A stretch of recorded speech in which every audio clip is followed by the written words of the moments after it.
एका परिवारामध्ये रुपाली, तिचा नवरा अविनाश आणि सासू सविताताई राहत होत्या. रुपालीच्या लग्नाला 6 महिने झाले होते. लग्नानंतर रुपालीने तिची गृहस्थी छान पद्धतीने सांभाळली होती. घरामध्ये रुपालीमुळे सगळे खुश होते. रुपालीला एक लहान नणंद ईशा होती. एका महिन्यानंतर ईशाचं सुद्धा लग्न झालं. ईशाच्या लग्नाला 2-3 महिने झाले. त्यानंतर तिच्या नवऱ्याला एका महिन्यासाठी कुठेतरी जायचे होते. त्यामुळे तिच्या नवऱ्याने ईशाला माहेरी सोडलं. खरं तर ईशा आणि रुपालीमध्ये खूप मैत्री झाली होती. त्या दोघी एकमेकींना समजून घेत होत्या. त्या दोघींना पाहिलं की त्या दोघी नणंद भावजय आहेत याच्यावर कोणाचा विश्वास बसत नव्हता. त्या दोघी बहिणीसारख्या राहत होत्या. ईशा माहेरी आली तिला घेऊन. आता 7 दिवस झाले होते.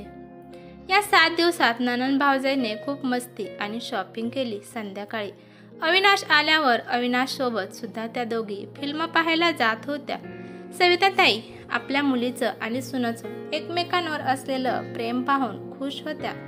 एक दिवस रुपालीला ऑफिसमधून व अविनाशचा फोन आला आणि अविनाश रुपालीला म्हणाला की रुपाली, मी तुला हे सांगायचं विसरलो की आज माझ्या मित्राच्या लग्नाचा वाढदिवस आहे.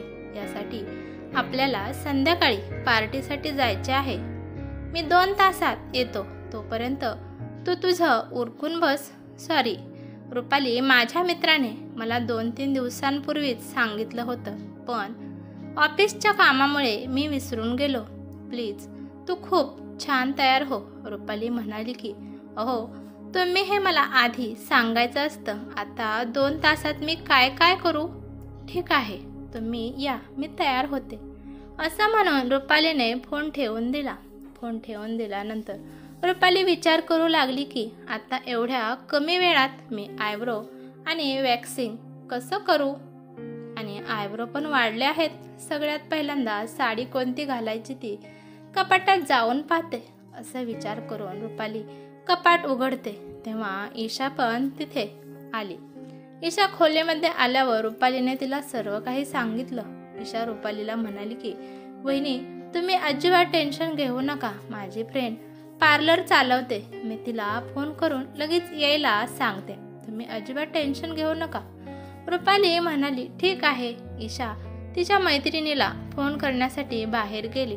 रुपालीने कपाटातून लाल कलरची सिल्क साडी काढली. ती साडी खूपच सुंदर होती. ईशा तेव्हा आतमध्ये आली तेव्हा तिची नजर त्या लाल रंगाच्या साडीवर पडते. ईशा रुपालीला म्हणते की वहिनी, साडी खूप छान आहे. रुपाली म्हणते की हां, ही साडी खूप छान आहे. ही साडी माझ्या आईची आहे.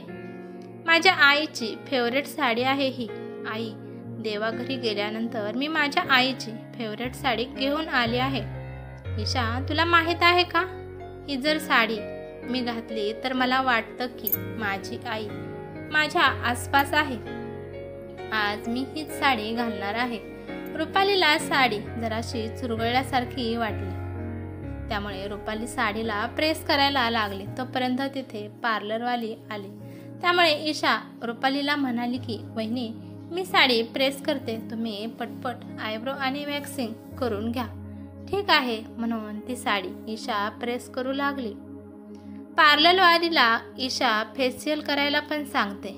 ईशा त्याच खोलीमध्ये साडीला प्रेस करत होती आणि साडी प्रेस करता करता रुपालीसोबत आणि पार्लरवालीसोबत गप्पा मारत होती. पण अचानक ईशाला एक कॉल आला. तो कॉल तिच्या नवऱ्याचा होता.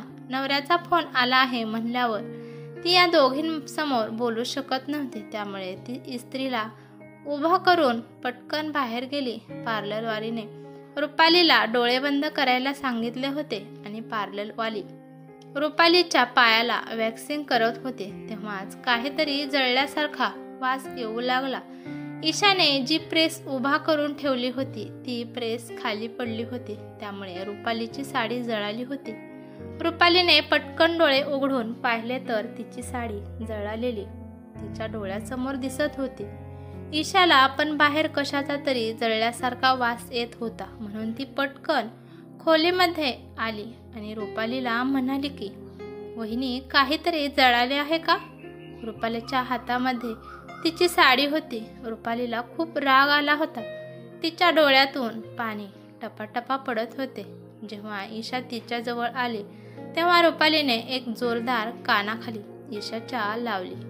ईशा काय गालाला हात लावून तशीच शांत उभा राहिली आणि पार्लरवाली त्या दोघींचा तमाशा पाहत उभा होती. कानाखाली इतकी जोरात ऐकायला आली होती की त्यामुळे सगळं घर घुमत होतं. सगळीकडे हंगामा झाला. आता पार्टीला जाणं इम्पॉसिबल होतं. त्यामुळे पार्लरवाली तेथून निसटली. काही वेळानंतर जेव्हा अविनाश घरी आला तेव्हा ईशा रडत अविनाशला आणि सविताताईला जे काय झालं ते सांगू लागली. रुपाली बेडरूममध्ये तिच्या आईची साडी घेऊन रडत बसली होती. अविनाश बेडरूममध्ये गेला आणि रुपालीला म्हणाला की रुपाली, तू जे केलं आहे ते योग्य केलं नाही. तू ईशाला कशामुळे कानाखाली मारली? तू जाऊन आत्ताच्या आत्ता ईशाची माफी माग आणि हे भांडणे आत्ताच्या आत्ता इथेच थांबवा. रुपालीने अविनाशकडे रागाने पाहिले आणि म्हणाली की तुम्ही आता तुमच्या बहिणीची बाजू घेऊन मला बोलत आहात. तुमच्या बहिणीने माझ्या आईची साडी जाळली. या साडीमध्ये माझ्या आईच्या खूप आठवणी होत्या. मी ईशाची अजिबात माफी मागणार नाही. अविनाश सगळ्या प्रकारे रुपालीला समजवतो, परंतु रुपाली कोणत्या पद्धतीने समजण्याच्या मनस्थितीत नव्हती. दुसऱ्या खोलीमध्ये ईशा पण रडत होती आणि सविताताई तिला समजावत होत्या. पूर्ण रात्र घरात नुसता तमाशा चालू होता. कोणीच झोपी गेलं नाही. सकाळच्या वेळी पण सगळं वातावरण गरम होतं. रुपाली आणि ईशा एकमेकांसोबत बोलणं तर लांबच, त्या दोघी एकमेकींकडे पाहत सुद्धा नव्हत्या. सविताताई पण आपल्या सुनावर रुपालीवर खूप रागावल्या होत्या. सविताताई रुपालीला म्हणाल्या की सुनबाई, तू ईशाला कानाखाली मारून चांगलं नाही केलं. उद्या जर तिच्या सासरच्यांना कळालं तर आपली काय इज्जत राहील. तू तुझ्या नणंदची माफी माग आणि तिला हा विषय इथेच थांबव. रुपाली सविताताईला म्हणाली की ईशाताईमुळे माझ्या आईची साडी जळाली आहे. माझ्या जीवापेक्षा प्रिय होती मला ती साडी. मी अजिबात कोणाची पण माफी मागणार नाही, कारण मी चुकीचं काहीच केलं नाही. जर ईशाच्या जागी माझी लहान बहीण किंवा मोठी बहीण असती तरी पण मी तिच्यासोबत अशीच वागली असती. रुपालीचं सगळं बोलणं ईशाने ऐकलं होतं आणि अविनाश पण तेथेच खुर्चीवर बसून चहा पित होता. त्याने पण ऐकलं होतं. रुपाली किचनमध्ये जाऊन तिचं काम करत होती. ईशा रडत अविनाशपाशी आली आणि म्हणाली की बघितलंच ना दादा, वहिनी कशी करत आहे. दादा, आज माझ्या एका प्रश्नाचे उत्तर दे. तुझं जास्त प्रेम तुझ्या बहिणीवर आहे का तुझ्या बायकोवर? व अविनाश गप्प बसला. ईशा म्हणाली की दादा, माझ्या स्वाभिमानाचा प्रश्न आहे. वहिनीला म्हणावं की माझ्यापुढे हात जोडून माफी माझी माग, तेव्हाच मी वहिनीला माफ करेल.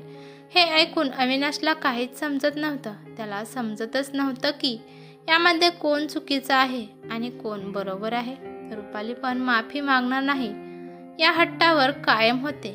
अविनाश विचार करतो की रुपालीची ती आवडती साडी होती, त्यामुळे ती जळाली. त्याचा राग तिने ईशावर काढला. पण यामध्ये ईशाची पण काही चूक नाही. वेगळ्याच अडचणीत अविनाश सापडला होता. बहिणीची साथ दिली तर बायको नाराज होईल आणि बायकोची साथ दिली तर बहीण नाराज होईल. अविनाश खूप वेळ विचार करत बसतो. त्यानंतर अविनाश खोलीमध्ये गेला आणि रुपालीपाशी बसत तर रुपालीला म्हणाला की हे बघ रुपाली, मी जे पण तुला काही सांगत आहे ते तू शांत होऊन ऐक. ईशाने कधीच तुझ्यासोबत वाईट वर्तणूक केली नाही. ईशाने जाणून बुजून ती साडी जाळली नसेल. ती तर फक्त तुझी मदत करत होती. तिच्या नवऱ्याचा फोन आला म्हणून ती प्रेस उभा करून तिच्या नवऱ्यासोबत बोलायला बाहेर गेली, पण प्रेस खाली पडली आणि त्यामुळेच ती साडी जळाली. खरंच यामध्ये ईशाची काहीच चूक नव्हती. तू कोणताही विचार न करता त्या पार्लरवालीसमोर ईशाच्या कानाखाली मारली आणि असं म्हणून अविनाश तेथून निघून गेला. थोड्या वेळानंतर ईशा हॉलमध्ये आली आणि तिच्या आईला म्हणाले की आई, माझं घड्याळ कुठेच मिळत नाही. तू कुठे पाहिलं आहे का? सविताताई म्हणाल्या की नाही बाळा, मी तुझं घड्याळ कुठेच पाहिलं नाही. तिने अविनाशला पण विचारले. तो पण म्हणाला की मला माहीत नाही तुझं घड्याळ कुठे आहे. ईशा म्हणते की मला माहीत नाही माझं घड्याळ कुठं आहे. गेल्या वर्षी माझ्या बाबांनी किती प्रेमाने मला घड्याळ खरेदी करून दिलं होतं. माझ्या बाबांनी दिलेलं ते शेवटचं गिफ्ट होतं. मी त्याला खूप सांभाळून ठेवत होती. ईशा वेड्यासारखं ती घड्याळ शोधू लागली. सविताताई म्हणाल्या की ईशा, मला माहीत आहे की तुला त्या घड्याळाची खूप किंमत आहे, कारण ते तुझ्या बाबांनी तुला दिलं होतं. आणि या जगात आता तुझे बाबा नाहीत, परंतु कमीत कमी त्यांनी दिलेली वस्तू तरी तू सांभाळून ठेवत आहे. आणि जर ते घड्याळ उद्या कुणाच्या तरी हातून तुटलं तर तू काय करणार आहे? तर ईशा रागात पाहत म्हणाली की मी तर त्याचा गळा दाबेल. मग अविनाश ईशाला म्हणाला की आणि असंच तुझ्याकडून साडी जळाली म्हणून रुपालीला राग आला आणि तिने फक्त तुला कानाखालीच मारली. तू तर गळा दाबण्याच्या गोष्टी करत आहे. रुपालीसाठी तिला तिची साडी महत्त्वाची होती, जसं तुला तुझं घड्याळ महत्त्वाचं आहे. अविनाशने ते घड्याळ त्याच्या खिशातून काढलं आणि ईशाला दिलं. ईशा गुपचूप बसली होती. इकडे बेडरूममध्ये रुपाली विचार करते की अविनाश जे काही म्हणाले ते बरोबर आहे. याआधी ईशा कधीच माझ्यासोबत वाईट वागली नाही. तिच्याकडून कदाचित हे चुकून झालं असेल. मला रागात येऊन तिच्या कानाखाली मारायला नव्हती पाहिजे, आणि ते पण त्या पार्लरवालीसमोर. मी माझ्या रागाला कंट्रोल करायला पाहिजे होतं. खरं तर चूक माझ्याकडून झाली आहे. रुपाली ईशाच्या खोलीत गेली. रुपालीने पाहिलं की ईशा घरात कुठेच नव्हती. रुपालीला वाटलं की रागामध्ये ईशा सासरी तर गेली नसेल ना. हॉलमध्येच रुपाली इकडे तिकडे फेऱ्या मारू लागली. जेव्हा ईशा बाहेरून हॉलमध्ये आली तेव्हा तिला पाहून रुपालीला आनंद झाला. त्या दोघी एकमेकींकडे पाहतात आणि सोबतच म्हणतात की मला काहीतरी बोलायचं आहे. त्यानंतर दोघी पण बरोबर टायमिंगला म्हणतात की सॉरी. रुपाली म्हणाली की मला माफ कर ईशा, माझी चूक होती. मी तुला अशी कानाखाली मारायला नव्हती पाहिजे. ईशा म्हणाली की नाही वहिनी, चूक माझी होती. मी इस्त्री ऑन करून जायला नव्हतं पाहिजे. माझ्या निष्काळजीपणामुळे ती साडी जळाली आहे.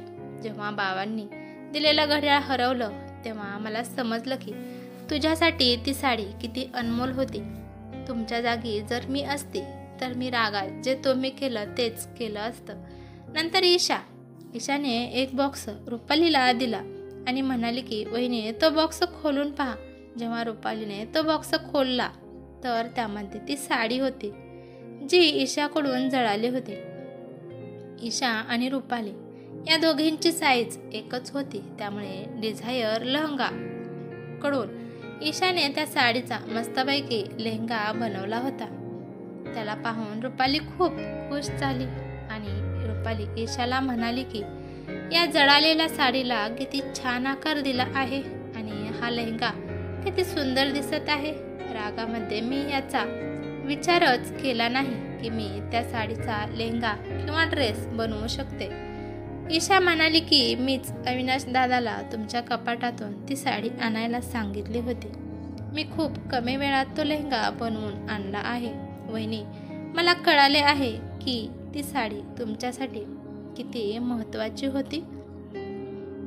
मी त्या साडीचा कोणताच भाग वाया घालवून दिला नाही. सगळा त्या लेहंगामध्ये ॲडजस्ट केला आहे. रुपाली अजून एकदा ईशाची माफी मागते. हे पाहून सविताताई पण खुश होतात. त्या दोघीला म्हणतात की रागामध्ये असं कोणतं काम करू नका ज्यामुळे तुमचं नातं खराब होईल. अविनाश हसत येतो आणि म्हणतो की आई, आपल्या दोघांची आयडिया कामी आली आणि या दोघी एकत्र आल्या. आणि त्यानंतर रुपाली आणि ईशा प्रेमाने गळ्यात पडतात. त्यानंतर ईशा अविनाशकडे पाहते आणि म्हणते की दादा, आता सांग, तुझं माझ्यावर जास्त प्रेम आहे का वहिनीवर? अविनाश म्हणतो की तुमच्या दोघीच्या आधी माझ्या आयुष्यात माझी आई आहे, त्यामुळे मी तुमच्या दोघीपेक्षा जास्त प्रेम माझ्या आईवर करतो आणि याच्यावर ते चौघे पण मोठमोठ्याने हसतात. तर ही कथा कशी वाटली ते मला कमेंट करून नक्की सांगा. कथा आवडली तर लाईक शेअर नक्की करा आणि चॅनलवरती नवीन असाल तर चॅनलला सबस्क्राईब करा. धन्यवाद.